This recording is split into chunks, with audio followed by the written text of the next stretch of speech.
आशीष राज्य में द्वितीय पर्याय निर्वाचन सरी आहरी दुईटी पर्याय निर्वाचन बाकी अच्छी आहारी भितर भारतीय जनता पार्टी शीर्ष नेतृत्व बारंबार ओडिशा गस्तरे आसुछन्ति।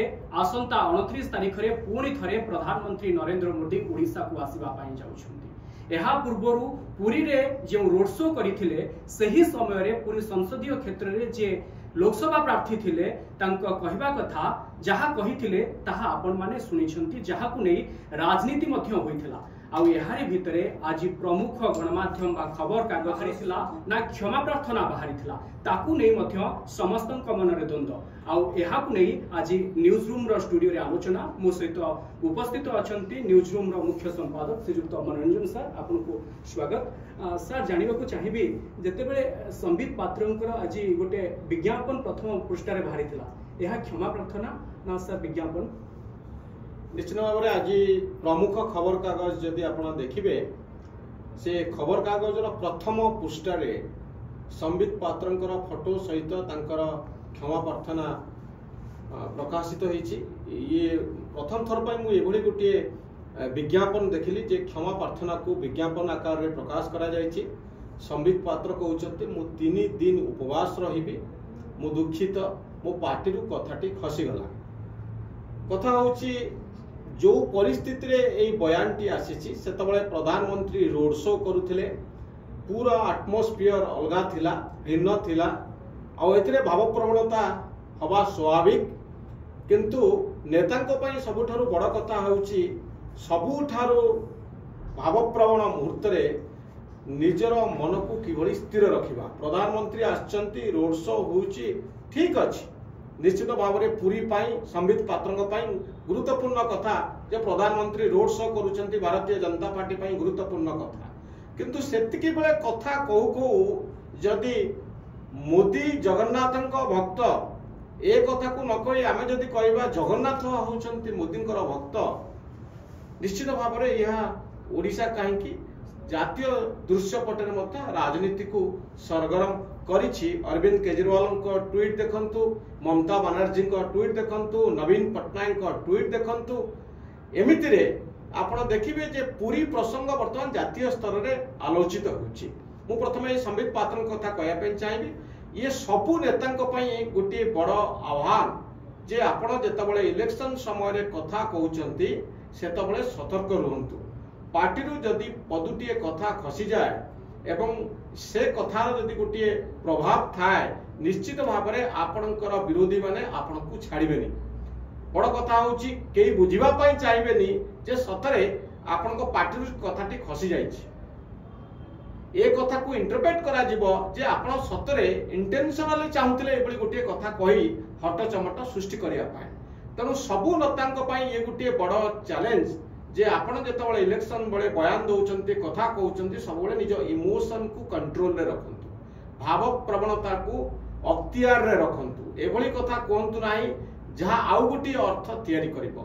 किंतु मु जा बाबूची संबित पात्र जो कथा कहचंती तार एते बड़ा गोटी प्रभाव आउ सृष्टि होबनी, कारण से कथा ऊपर से कायम नाहंती, से क्षमा प्रार्थना करूचंती।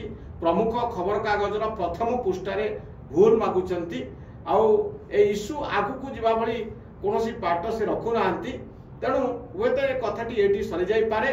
तेणु इलेक्शन में आउ गोटे बड़ मेजर इश्यू हुए तो न होई पारे, किंतु ए कथाटी सबु नेतांक पई गोटे वार्ता देई गला जे कथा कहला बेले आमे किभली सतर्क हवा जरूरी। से राजनीति को आसीचंती, तांकु नै पूरा इलेक्शन प्रोसेस बुलुची। पांड्यन को टार्गेट करी मोदी ए कथा कहिथिले, आउ कथा कथारे तमिलनाडु उदाहरण देथिले। एवं आपण माने जानिछंती जे ओडिया अस्मिता को नै वर्तमान इलेक्शन चलीछि, जे ओडिसा रे ओडिया पुओ प्रधान मुख्यमंत्री हुंतु एकता भारतीय जनता पार्टी बारंबार कहउची, अमित शाह एवं नरेंद्र मोदी बारंबार कहउचंती। सेही प्रसंग रे जेतले तमिलनाडु उदाहरण देले, तमिलनाडु आड़ को पळौची, तमिलनाडु पळैची ओडिसा रो जगन्नाथंकर रत्न भंडार रो चाबी। सेतबेले तमिलनाडु मुख्यमंत्री स्टालिन जो प्रतिक्रिया प्रकाश करछन्ती ता मध्ये गुरुत्वपूर्ण। स्टालिन कहउचंती जे राज्य राज्य मध्यरे विवाद सृष्टि होची मंतव्य द्वारा, एवं तमिल मानकु न्यून दृष्टि देखुचंती प्रधानमंत्री। ए कथा को नै भारतीय जनता पार्टी तमिलनाडु नेता आनामलाई ट्वीट करिसेंती। तो ओडिशार प्रसंग तमिलनाडु एक राजनीतिक प्रसंग ही उभाई। तो इलेक्शन समय आम देखू जे गोटे अंचल बा गोटे स्थानीय प्रसंग किभली बहु भाव में इंटरप्रेट होउची एवं यार एक राजनीतिक दिग रही। निश्चित भाव में पुरी रे प्रधानमंत्री रोड शो बेले जो घटना घटिला संबित पात्र घटना सारा देश रे गोटे विवाद तैयारी कला एवं ए रत्न भंडार प्रसंग जहाँ प्रधानमंत्री उठाउछंती बारंबार उठाउछंती ता केवल ओडिशा भितर कन्फाइन नई एबे तमिलनाडु रे पहुंची। तेणु एथुर गोटे कथा निर्यास होउची पूरी वर्तमान सारा देशर दृष्टि रे रही राजनैतिक दृष्टिकोण जे आगामी दिन रे पुरी रो लोक केउ ढंग रे भोट दउछंती। आपण जानिथिबे 11,000 भोट रे संबित पात्र निर्वाचन हारी थिले। 5 वर्ष हेलानी से डेरा पकईचंती पुरी रे। आ पुरी रे परिक्रमा प्रकल्प चली। परिक्रमा प्रकल्पर जो सुनाम सरकार कहउचंती जे ए सुनाम तांका सपक्ष रे जीवो। आ परिक्रमा प्रकल्प जोगु बिजु जनता दल खाता को भोट जीवो। ए होची सबुठारु बड़ जुक्ति बिजु जनता दल पाई वर्तमान समय। तेणु पुरी आसन टी को लूज करबा पाई केही चाहनांती। आपण देखिबे पुरी रे कोन घटुची। पुरी रे आपण देखिबे संबित पात्रंकर प्रतिद्वंदी किए सीत अरूप पट्टनायक जदियो से भुवनेश्वर हारी थिले। अरूप पट्टनायक घर होची से पुरी कन्स्टिट्युएंसी रे डेलांग अंचल रे। तो पुरी रो जणे व्यक्ति पुरी रो जणे नेता वर्तमान प्रतिद्वंदिता करूछंती संबित पात्रंक सहित। संबित पात्र गत 5 वर्ष भितर पूरा फोकस रे रखिछंती पुरी को। प्रधानमंत्री नरेंद्र मोदी पुरी रे रोड शो करिछंती। तो आउ रत्न भंडार प्रसंग सारा ओडिशा रे जहाँ कहली तमिलनाडु रे एवं सारा देश रे गोटे प्रसंग बनैछंती प्रधानमंत्री एवं भारतीय जनता पार्टी। तो यही कॉन्टेक्स्ट रे पुरी रे इलेक्शन होउची। पुरी रे जे जितिबो बा जे हारिबो निश्चित भाव में